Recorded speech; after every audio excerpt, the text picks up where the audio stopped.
জীবনের কোনা চলে যায় নদী তোমার প্রেমের বলে ওয়াসাল করবি জোতা পায় আল্লাহুম্মা সাল্লি আলা সাইয়্যিদিনা মাওলানা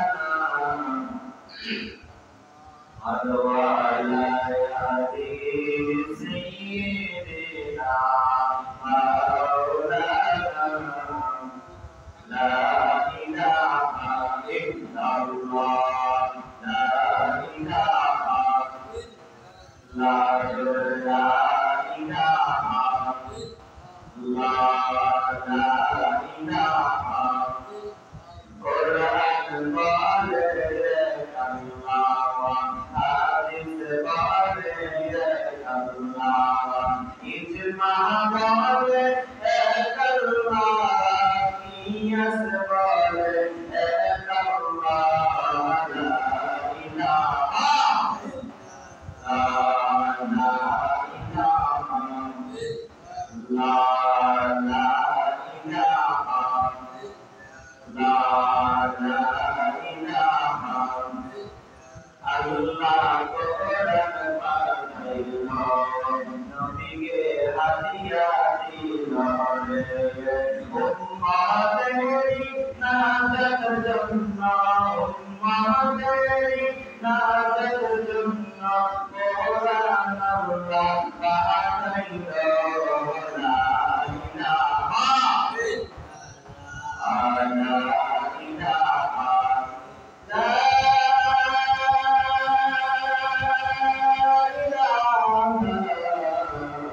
ইল্লাল্লাহ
Allah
বান্দা দিয়েছে মৌমাছি রে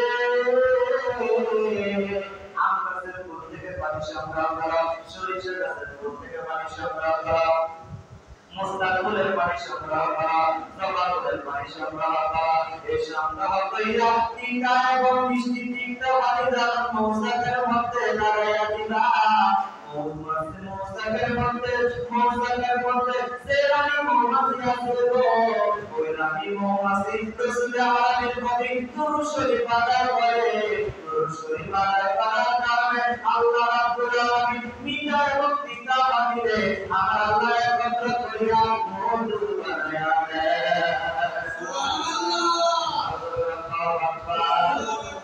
এবার দেখেন রসুলের মর্যাদা আপনি কোথায় বাড়াইয়া দিবেন রসুলের মর্যাদা আপনি কোথায় বাড়াইয়া দিবেন চিন্তা করেন মৌসাকের মধু হয় রসুলের দুরুশরী দিয়া সুরে আল্লাহু আকবার আর বিবাহ করা হইছে আমার রসুলের দুরুশরী দিয়া দুরুদের পাগল কইলে বিরাদের পাগল কইলে বলে নবী পাক আল্লাহুম্মা সাল্লি আলা বারে বারে দুরুদ আল্লাহুম্মা সাল্লি বারে বারে বলে দুরুদের পাগল কইলে বিরাদের পাগল কইলে বলে নবী পাক আল্লাহুম্মা সাল্লি আলা বারে বারে বলে আল্লাহুম্মা সাল্লি সুবহানাল্লাহ ইয়া রাসূলুল্লাহ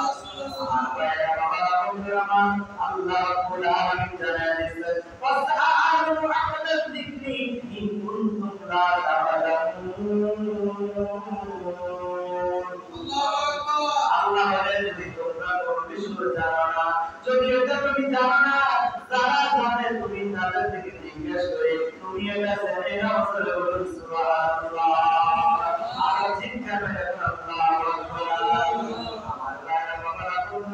আমাদের রাখবেন মাসহাব পয়দা সুলাইমান পয়দা হানাফি শাফি মালিকি হাম্বলি এই সাইডটা মাযহাব আছে এই সাইডটা মাযহাবের মধ্যে আমার আপনাকে যে কোনো একটা অনুসরণ করা ওয়াজিব যদি আপনি মাযহাব অনুসরণ না করেন আপনি বিভ্রান্তের মধ্যে পড়ে যাবেন মনে রাখবেন বন্ধু আপনি হানাফি মাযহাব অনুসরণ করবেন হানাফি মাযহাব অনুসরণ করে আপনি মালিকি মাযহাবের আমল করবেন এই আমল কখনো কবুল হবে না কবুল হবে আমার ভাইরা বাবারা বন্ধুরা আমার হানাফি মাযহাবের নিয়ম হলো নাফি নিচে পুরুষেরা হাত বাঁধবে মহিলারা হাত বাঁধবে বুকের উপরে ঠিক না ভাই যখন নামাজ পড়ে ইমাম যারা সূরা ফাতিহা পড়ার পরে আমিন আস্তে আস্তে পড়বে এটা হানাফি মাযহাবের অনুসরণ হানাফি মাযহাবের মাসালা অন্য মাসালা হলো অন্য মাযহাবের মাসালা হলো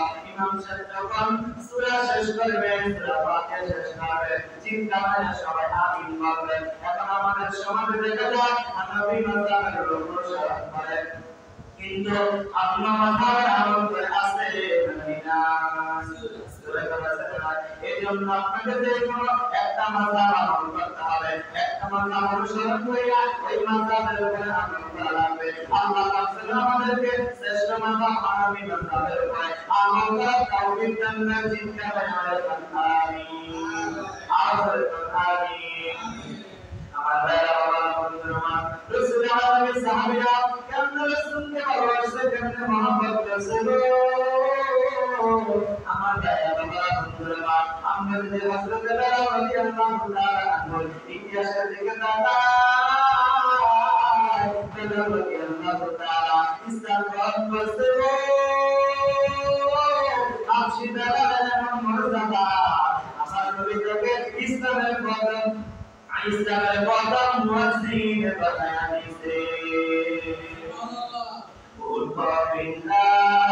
মিনারাতে সময় বয়ে যায় মধুর সুরে দাওনায়া যায় শুনতে মনে যায় মধুর সুরে দাওনায়া যায় শুনতে মনে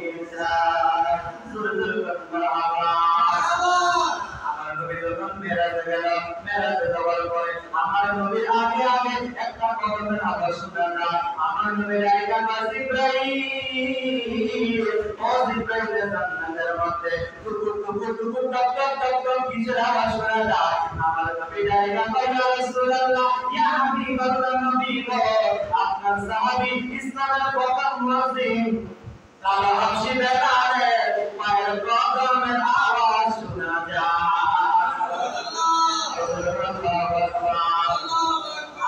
গুনগুন আওয়াজ শুনতে পায় আমার নবী ডাইকা কয় জিব্রাইল ও জিব্রাইল এই গুনগুন আওয়াজটাকে আর জিব্রাইল আলাইহিস সালাম ডাইকা কয় ইয়া রাসূলুল্লাহ ইয়া হাবিবাল্লাহ ও মায়ার নবী রহমতের নবী গো এই আওয়াজটা হলো আপনার ইজ্জতের সাথে ইসলামের প্রথম মুয়াজ্জিন আবু বকর সিদ্দিকের কোরআন কারীমের তেলাওয়াত নবীর প্রিয় সাহাবী হযরত আবু বকর সিদ্দিক ভালোবেসে সৈন্য পাশে ভালোবেসে জায়াত মদিনা মদিনা মদিনা আশিক মুমিনের ঠিকানা বলেন মদিনা মদিনা আশিক মুমিনের ঠিকানা ঠিকানা বলেন ইয়া রাসূলুল্লাহ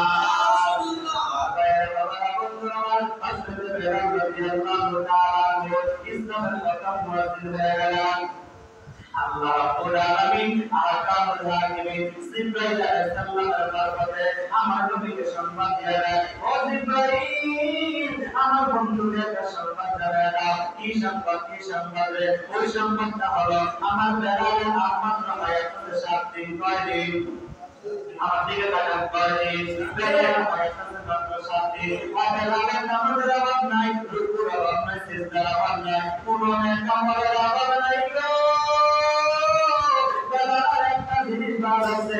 আমি আল্লাহর ফরজ বিধান বিবাহ আপনি নবীর নিকাহ সুন্নাত বিবাহ এখন করেনা আর মাত্র তার 7 দিন আয়াত বাকি আছে গো এই 7 দিনের মধ্যে বেলালকে ফরজটা আদায় করে নিতে হবে সুবহানাল্লাহ আমার নবী সাহাবীদেরকে ডাকলেন আমার সাহাবীরা তোমরা শুরুবারের সাথে আমার একটা পরামর্শ মিটিং আছে এবার যখন সাহাবীদেরকে ডাকবা সাহাবাই আপনার আশা করে ইয়া রাসূলুল্লাহ ইয়া হাবিবাল্লাহ নবী গো ও মায়ার নবী রহমতের নবী আপনি আমাদেরকে কেন ডাকছেন আমার নবী ডাকা বাংলা সাহাবীরা রে আমার সাহাবী হযরত রাদিয়াল্লাহু তাআলা এখন একটা সুন্নাত কাজা মিলেছে আল্লাহর ফরজ বিধান তারা বাপরেছে বিবাহ তার মাধ্যমে আয়াতে কয়দিন আল্লাহ বান্দে শান্তি মায়া আছে আল্লাহ জিবরাইলের মাধ্যমে খবর পাঠাইছে এই শান্তির মাধ্যমে হযরত বেলালের বিবাহ কাজ সম্পূর্ণ করতে হবে সুবহানাল্লাহ আমার নবী সাহাবীদেরকে দায়িত্ব দিল ও সাহাবীরা তোমরা ঘুরো মক্কার হইতে বলিতে ঘুরো মক্কার সবচেয়ে দলিল কেমনে সুন্দরদের উপস্থিতি মেয়েটা হবে ওই মেয়েটাকে বেলালের জন্য বিবাহের প্রস্তাব দিয়ে দিবা কিন্তু বিবাহের প্রস্তাব দিবা তাদের কাছে আবার একটা কথা বলবা বেলালের ভাইয়ের কাছে কয়দিন বেলালের ভাইয়ের কাছে মাত্র 7 দিন এই কথার মধ্যে যারা রাজি হইবে রাজি হওয়ার পরে ওই মেয়ের জন্য বেলালের সাথে বিবাহ আবদ্ধ হয়ে যাব আমার ভাইয়ের বাবার বন্ধুরে এবার আমার নবী হযরত আবু বকর সিদ্দিক এবং হযরত আলী রাদিয়াল্লাহু তাআলা আনহুকে বলল তোমরা ডান দিকে যাও হযরত ফারুক আযম ওমর ফারুক রাদিয়াল্লাহু তাআলা উসমান বিন নুরাইনকে 100 বানায়া বলে তোমরা বাম দিকে যাও তুমি যাও ডান দিকে আবু বকর আলী তুমি যাও ডান দিকে ওমর এবং উসমান তুমি যাও বাম দিকে তোমরা বুঝতে বুঝতে হযরত আলী রাদিয়াল্লাহু তাআলা হযরত আলী রাদিয়াল্লাহু তাআলা আবু বকর ওমর এবং উসমানকে যদি বানায়া দুই দিকে বানায়া দিল তোমরা বুঝে বুঝে বেলালের জন্য মেয়ে খুঁজে বের করবা চিৎকার করে আল্লাহু আকবার আল্লাহু আকবার হযরত আবু বকর আলী হযরত ওমর এবং উসমান দুই দিকে চলে গেল বুঝতে বুঝতে 7 দিন থেকে 3 দিন চলে গেছে কয়দিন 3 দিন চলে গেছে আমার কাছে কয়দিন বুঝতে বুঝতে পাইলাম জঙ্গলের মধ্যে দিয়ে আবু বকরের রওনা হয়ে গেল। রওনা হয়ে চোখের পানি ছেড়ে ছেড়ে যাবে। আয় হায় রাসূলের দরবারে দাঁড়িয়ে কি জবাব দেব? আজকে 3 দিন সময় চলে গেল। আমরা বেলালের জন্য একটা মেয়ে বুঝতে পারলাম না, বুঝতে পারলাম না। একটা মেয়ে পাইনা রে বাবারা, বন্ধুরা আমার। যখন পাহাড়ের মধ্যে দিয়ে যাচ্ছে, হঠাৎ করে দেখতেছে একজন নাগরিয়া জঙ্গলের মধ্যে গাছ কাটতেছে। পাশে তার একটা মেয়ে আছে, মেয়েগুলো লাঠি বাঁধিয়ে মাথার মধ্যে বাবার কাঁধের মধ্যে সহযোগিতা করতেছে, বাবার সাথে হেল্প করতেছে। আমার ভাইরা বাবারা, বন্ধুরা, হযরতে আবু বকর হযরতে আলী রাদিয়াল্লাহু তাআলা ওই লোকটার কাছে গেল, যাই বলতেছে, তুমি তো আমার সাহাবী, তুমি তো আমার সাহাবী ভাই। ও ভাই রে, তোমার সাহাবীর নাম হলো আব্দুর রহমান রাদিয়াল্লাহু তাআলা। চিৎকার মেরে আল্লাহু আকবার। আব্দুর রহমান সাহাবীদেরকে, বন্ধুদেরকে পাইয়া সহায়তা করল। এবার আবু বকর কান্দে, আলীও কান্দে।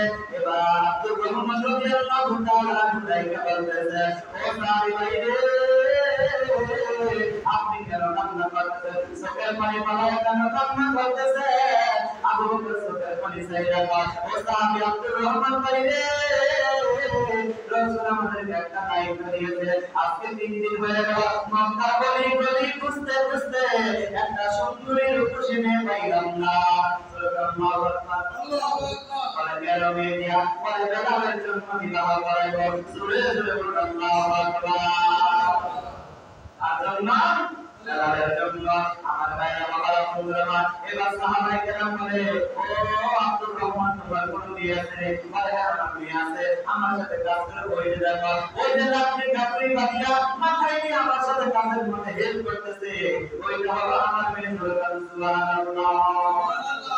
যখন শুনল রাসূল আরবি হযরত বেলাল রাদিয়াল্লাহু তাআলা আনহুর জন্য বিবাহের প্রস্তাব পাঠাইল, আব্দুর রহমান রাদিয়াল্লাহু তাআলা আনহু সাথে সাথে রাজি হইয়া গেছে। এবার বলে, আমাকে বলে, ও ভাই, এখানে একটা কথা রয়েছে। বলে, কি কথা? বলে, বেলালের মায়া ছিল 7 দিন, 7 দিন থেকে 3 দিন চলে গেছে, আর মাত্র কয়দিন আছে? 7 দিন। কথা বল, কয়দিন? 7 দিন। তোমার 7 দিন পরে বেলাল রাদিয়াল্লাহু তাআলা আনহু দুনিয়ার মায়া ছেড়ে চলে যাবে। এই কথা শোনার পরে আব্দুর রহমান রাদিয়াল্লাহু তাআলা আনহু বলে, না না, আমি মেয়েকে বিবাহ দেব না, কারণ আমার মেয়ে 7 দিন পরে বিধবা হয়ে যাবে। আমি সন্তান হইয়া, আমার বাবা হইয়া আমার সন্তানকে 7 দিন পরে বিবাহ হইতে দিব না। এই কথা বলার পরে বেলাল, এই কথা বলার পরে আব্দুর রহমান যখন তাদেরকে বিদায় দিয়ে দিল, আমরা হৃদয় নিয়ে মনে তারা চলে যাওয়া শুরু করে দিল। মেয়েটা বাবার কাছে এসে বলে, বাবা, আপনি যে করলেন আপনার সাহাবীদের পাইয়া, আপনি ওদের গোড়া করিয়া অনেক মুসাফা মানানা করলেন, শুনে তোদের আলাপ করলেন। আবার এখন সাহাবীরা তখন হাসি খুশি ছিল, আবার আপনি কি জানি করলেন? বলার সাথে সাথে সাহাবীরা মুখটা কালা করিয়া তারা কান্না হৃদয় নিয়ে মনটা নিয়ে চলে যাইতেছে। কেন বলো? আব্দুর রহমান মেয়েটাকে ডাইকা বলে, ওই মেয়েটার নাম ছিল গাছা। সুবহানাল্লাহ। হযরত আদম নবী, আদম সফিউল্লাহ একজন মেয়ে ছিল, ওই মেয়েটার নাম ছিল গাছা। সুবহানাল্লাহ। আল্লাহু আকবার। আমার ভাইরা বাবারা, বন্ধুরা, এবার গাছা ডাইকা বলে, বাবা,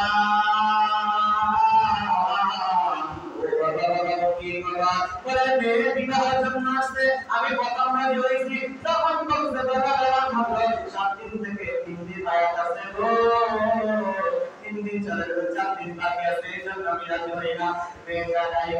বাবা গো, তার প্রস্তাব দেখছেন, রহমাতাল লিল আলামিন, নূরের নবীর প্রস্তাব, এবং তার জন্য প্রস্তাব দিয়েছেন যিনি হইলেন ইসলামের প্রথম মুয়াজ্জিন। সুবহানাল্লাহ।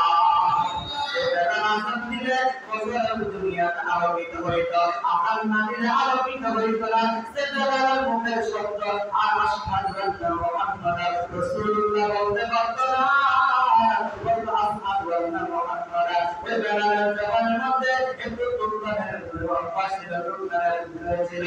আমার ভাইয়ের বাবারা, বন্ধুরা, কিন্তু বেলালের আযানের ধ্বনি আমার আল্লাহ আরশের মহল্লা পর্যন্ত পৌঁছে যাইত।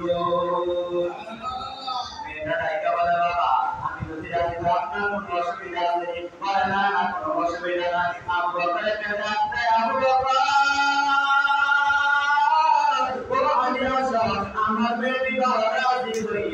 গেছে সুবহানাল্লাহ বেলাল বলে বাবা শুধু 7 দিনের না বেলালের জন্য বেলালের সাথে যদি আমি 1 ঘন্টা বিবাহ বন্ধনে আবদ্ধ হইতে পারি আমার জীবন ধন্য হইয়া যাবে সুবহানাল্লাহ আমি ধন্য হব রাসূল তোমাকে পেয়ে বলেন আমি ধন্য রাসূল তোমাকে পেয়ে আমি আরো বেশি ধন্য হব তোমার উম্মত হয়ে আমি ধন্য হব রাসূল তোমার বলেন আমি ধন্য রাসূল তোমাকে পেয়ে আমি আরো বেশি ধন্য হব তোমার উম্মত হয়ে চিন্তা করে ইয়া রাসূলুল্লাহ এবার মেয়েটাকে নিয়ে কাতারা আব্দুর রহমান হযরত আবু বকর আলী সাইয়েদ হইল পায়দা সাইয়েদ দাওলা রাসূল আরবি দরবারে হাজির হয়ে গেল তাই সালাম দেন আসসালামু আলাইকা ইয়া রাসূলুল্লাহ আসসালামু আলাইকা ইয়া হাবিবাল্লাহ নবী গো আপনার ইসলামের প্রথম মসজিদ আপনার সাহাবী বেলালের জন্য মেয়ে নিয়ে আসি দূরে দূরে বলুন সুবহানাল্লাহ এবার আমার নবী রাখতে ও বাসানা ও মেয়ে তুমি কি বেলালের সাথে বিবাহের জন্য প্রস্তুত আরে ইয়া রাসূলুল্লাহ আমি প্রস্তাবে রাজি আছি পরে আবু বকর তোমাকে কিছু বলছে বলছে বল হায়াত আছে কয়দিন 4 দিন কয়দিন 3 দিন তো যাবে 4 দিন আছে বলে তুমি 7 দিনের জন্য রাজি আছো কিনা বলে না আমি রাজি আছি ইয়া রাসূলুল্লাহ শুধু 7 দিনের জন্য না 1 ঘন্টার জন্য হইলে আমি বেলালের সাথে বিবাহ বন্ধনে আবদ্ধ হয়ে যাব সুবহানাল্লাহ ইয়া রাসূলুল্লাহ ইয়া হাবিবাল্লাহ নবী গো আমার কিছু শর্ত আছে ওই শর্তগুলো যদি মানে আমি বিবাহের মধ্যে রাজি হইয়া যাব সুবহানাল্লাহ এবার আমার নবী বলে আল্লাহ তাআলা তোমার কি শর্ত বিধানে না এবার রাতালা রাইকা ইয়া রাসূলুল্লাহ ইয়া হাবিবাল্লাহ নবী গো আমি বেলালের সাথে বিবাহ করে 4 দিন পরে আমি বিধবা হয়ে যাব ইয়া রাসূলুল্লাহ ইয়া হাবিবাল্লাহ নবী গো বেলাল রাদিয়াল্লাহু তাআলা দুনিয়া থেকে চলে যাওয়ার পরে আমি অন্য কারোর সাথে বিবাহ বন্ধনে আবদ্ধ হব না ইয়া রাসূলুল্লাহ ইয়া হাবিবাল্লাহ নবী গো আপনি নবীর দাসী হিসেবে আমাকে কবুল করতে হবে সুবহানাল্লাহ 2 নম্বর শর্ত ইয়া রাসূলুল্লাহ ইয়া হাবিবাল্লাহ নবী গো আমার দুনিয়ার বংশের মধ্যে দুনিয়ার শুরু থেকে কিয়ামত পর্যন্ত আমার বংশের মধ্যে যতগুলো মানুষ আসবে নবী যারা জাহান্নামী হইবে তাদেরকে বাঁচিয়ে খুঁজিয়া তাদেরকে জান্নাতে নিতে হবে সুপারিশ করতে হবে এই দুইটা শব্দের নবী রাজি হয়ে যায় আমি বেলালের সাথে 3-4 দিনের জন্য বিবাহ বন্ধনে বিবাহ সম্পর্কে আমি রাজি হইয়া যাব এবার আমার নবী বলে 2 নম্বর শর্ত হাজির করলাম 1 নম্বর শর্ত আমি এখন করতে পারবো না এবার বেলালের সাথে বিবাহ বন্ধনে আবদ্ধ হয়ে গেল বিবাহ সম্পূর্ণ হয়ে গেল এবার তারা সংসার শুরু করে দিল আমার বাইরে বাবারা এইভাবে 3 দিন চলে গেল আর কয়দিন বাকি আছে তিন দিন সংসার করার পরে 4 দিনের দিন যখন চতুর্থ দিন যখন চলে আসলো আসরের পরে মাগরিবের আগে হযরত বেলাল রাদিয়াল্লাহু তাআলা রুকুনিবে আসরের সালাম আমার ভাইরা বাবারা বন্ধুরা স্বামী কান্দে স্ত্রী কান্দে ও স্বামী ডাইকা বলে ও আমার স্ত্রী আমার কি লাগছে একটু পরে আমি দুনিয়া থেকে চলে যাব ঘরের মধ্যে কোনো খাবার আছে কিনা আমাকে একটু খাবার নিতে বানায়া আমাকে একটু আমার কিনারা নিবারণ করো সুবহানাল্লাহ এবার স্ত্রীরা একেবারে স্বামী গো ঘরের মধ্যে কিছু আটা আর 9টা খেজুর আছে আমার মায়েরা বাবারা বন্ধুরা এবার স্ত্রী কি করে সুন্দরভাবে আটা দিয়ে রুটি বানাইলো 7টা কয়টা 7টা রুটি বানাইয়া স্বামী যখন স্ত্রী বলে 7টা রুটি খেলো আর 3টা রুটি রেখে দিল আমার মায়েরা বাবারা বন্ধুরা এই 3টা রুটি দিয়ে বলে ও স্বামী আমি যখন আবার কি লাগবো আমি খাবো তুমি খেয়ে নিও আমার মায়েরা বাবারা বন্ধুরা তারা তখন খাওয়া শেষ হয়ে গেল হঠাৎ একজন ভিক্ষু আয়েশা ঘরের মধ্যে ঢুকে বলে এই ঘরের মধ্যে কেউ আসেননি গো আমি ফকির আমি মিসকিন আজকে আমি 7 দিন পর্যন্ত অনাহারে আমার পেটের মধ্যে কোনো খানা নেই না যদি আপনাদের ঘরে কিছু থাকে গো আমাকে একটু ক্ষুধা নিবারণের জন্য আমাকে কিছু খাবার দেন সুবহানাল্লাহ তার কপাল খুললো, কপাল খুলে দেখতেছে একজন ফকির। আল্লাহ দেশে বাংলাদেশে শুরু হয়ে গেল শরীরের মধ্যে পোশাক আছে। আমার ভাইয়ের বাবা বন্ধুরা এবার জানতে ফকির বলতেছে আমি দুনিয়ার ফকির না, মিসকিন না, আমি হলাম আল্লাহর ফকির, আল্লাহর মিসকিন। আল্লাহু আকবার। এবার বলা আমাকে কিছু খানা না, বিবিকে যায় বলতে বিবি, ও বিবি ওই ফকিরটা বলছে আল্লাহর রাস্তায় দান করার জন্য আমাদের তো 3টা রুটি আছে গো, এই 3টা রুটি ওই গরিবকে দান কইরা। সুবহানাল্লাহ। এবার 3টা রুটি দিল, স্ত্রী কি করলো? দরজার নিচ দিয়া পর্দার আড়াল থেকে রুটি 3টা দরজার নিচ দিয়ে ফকিরকে দিল, আর বলে ফকির আপনি একটু দোয়া করবেন আমার স্বামী একটু পরে দুনিয়ার মায়া ছেড়ে অন্ধকার কবরে চলে যাবে, চিন্তা করে আল্লাহু আকবার। একটু পরে আল্লাহ বলছে আজরাইল তুমি যাইবা বেলালের দুনিয়া, বেলালের অবস্থা অন্য কোন দিক দিয়ে যাইবা না, বেলালের যে দরজা আছে ওই দরজার গেট দিয়ে তুমি প্রবেশ করবা। এবার আল্লাহ বলে আজরাইল যাও, তুমি যাও, যাইয়া বেলালের রুহটা নিয়ে আসো। আর ওই ফকির যখন এই কথা শোনার পরে প্লেটটা নিয়ে রুটিগুলা নিয়ে এবার দরজার সামনে বসে আছে, বলে আজকে দেখো কিভাবে আজরাইল এই ঘরের মধ্যে প্রবেশ করে। সুবহানাল্লাহ। এবার আমার ভাইরা বাবা বন্ধুরা আজরাইলের সামনে যখন আসলো বলে তুমি কে সারা, বলে আপনি কে? বলে আমি হলাম মালাকুল মউত আজরাইল। বলে আপনার থেকে বড় আজরাইল আমি। আল্লাহু আকবার। হুজুরের জানা না বাবা, বলেন না। এবার বলে কেন আসছেন? বলে বেলালের জান কবজ করার জন্য। বলে আমি রুটিগুলো খাওয়া শুরু করছি, খাওয়া শেষ হওয়ার পরে আপনি ঘরের মধ্যে ঢুকে এর আগে আমি আপনাকে জায়গা দেব। এবার খাওয়া শুরু করে দিল, সে তার মধ্যে লুটায় পড়ে আল্লাহ যে আমাকে 7 দিন অনাহারে ছিলাম, আল্লাহ আমার তৃষ্ণা নিবারণ করলো, আমার ক্ষুধা নিবারণ করলো রুটি দিয়া, এই 3 রুটির উসিলা করিয়া বেলালের হায়াত বাড়ায় দেন। সুবহানাল্লাহ। আল্লাহ যতক্ষণ পর্যন্ত আপনি বেলালের হায়াত না বাড়াইবেন আমি আপনার জমিন থেকে মাথা উঠাইব না। সুবহানাল্লাহ। আল্লাহ সুবহানাহু ওয়া ইলাইহি ওয়াসিলা, তোমরা নেককার ওসিলা করো, ওলি আল্লাহর ওসিলা করো, রাসূলের ওসিলা করো, কোরআনের ওসিলা করো, ভালো কাজের ওসিলা করো। ওই ওসিলা তালাশ করলে আল্লাহ রাব্বুল আলামিন তোমার অপূরণ তওয়াক্কুল আল্লাহ পূরণ করে দিবেন। সুবহানাল্লাহ। আমরা ওলি আল্লাহর মাথা যাইয়া বলি আহমদ শাহওয়ালার ওসিলা, মুক্তাদি হুজুরের ওসিলা, মুহাম্মদ ফির মুর্শিদের ওসিলা, মাসকাতের ওসিলা করে আমার বিপদ আপদগুলো মুক্ত করে দেন। ঠিক ঠিক। গত মঙ্গলবার আমি নামের পয়দা তার শরীফে যাইয়া আমার যখন সমস্যা করি বা মানুষ যখন হাজির হতে যাই গেলে আমি আবেশার মাথায় করে হাজিরা দিয়া আমার আরজুগুলো জানাই আল্লাহ আল্লাহ রাসূলের ওসিলা, ওলি আল্লাহর ওসিলা, পীর ও মুর্শিদের ওসিলা করিয়া আপনি আমাদের অপূরণ তওয়াক্কুল পূরণ করে দেন। আল্লাহ পূরণ করতে পারে কি পারে না? পারে কি পারে না? একসাথে লোক আছে তারা ওসিলাকে শেয়ার করে সুবহানাল্লাহ। আল্লাহ কোরআনে বলেন ফাওয়াতা ইলাইহি রাসূলা, তোমরা ওসিলা তালাশ করো, তাহলে আমরা আল্লাহর কথা মানব না, মুর্শিদ কথা মানব। কথা না আল্লাহ নিজে বলছে ওসিলা তালাশ করো, ওসিলা ছাড়া আমি আল্লাহকে পাওয়া সম্ভব হয় সম্ভব। আমার ভাইরা বাবা বন্ধুরা আল্লাহ বলে যা যা তুমি কি চাও বলে বেলালের হায়াত করে দাও। আল্লাহ বলে যা যা আমি বেলালের হায়াত শক্তি বাড়াই দিলাম। ফকিরের গরিবের রাইকা বলে বাবারে রাইকা বলে না না আল্লাহ আমার কাছে কিছু নাই, আমার কাছে একটা শূন্য আছে, সাথে সামনে একটা শূন্য দিয়া দিলাম গো। আল্লাহ বেলালের হায়াত 70 বছরে বাড়াইয়া দেন। আল্লাহ বলে না না বান্দারে তুই মাথা উঠা তোমার সিয়ামি আল্লাহ কবুল কইরা দিলাম। সুবহানাল্লাহ। দান করলে আপনার রিজিকের মধ্যে বরকত হবে, দান করলে আপনার হায়াতের মধ্যে বৃদ্ধি হবে, নেক হায়াত বৃদ্ধি হবে, আপনার আমল করতে মজা লাগবে। তাহলে দান করার দরকার আছে না? আছে না?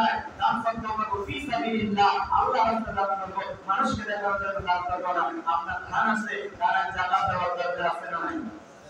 জলে এবং আল্লাহ বলে জলে এবং বলে যে আযাব এবং গজবতে সবকিছু তোমার হাতের কামাই। তুমি যাকাতে তুমি তোমার ফসলে, তোমার সম্পদে, তোমার জিনিসপত্রে যাকাত না দেওয়ার কারণে আল্লাহ রাব্বুল আলামিন তোমার উপরে আযাব আর গজব দেয়। আল্লাহ যেন আমাদেরকে পুঙ্খানুপুঙ্খভাবে যাকাত আদায় করার তৌফিক দান করুন। আমিন। ওয়া আখিরু দাওয়ানা আলহামদুলিল্লাহি রাব্বিল আলামিন।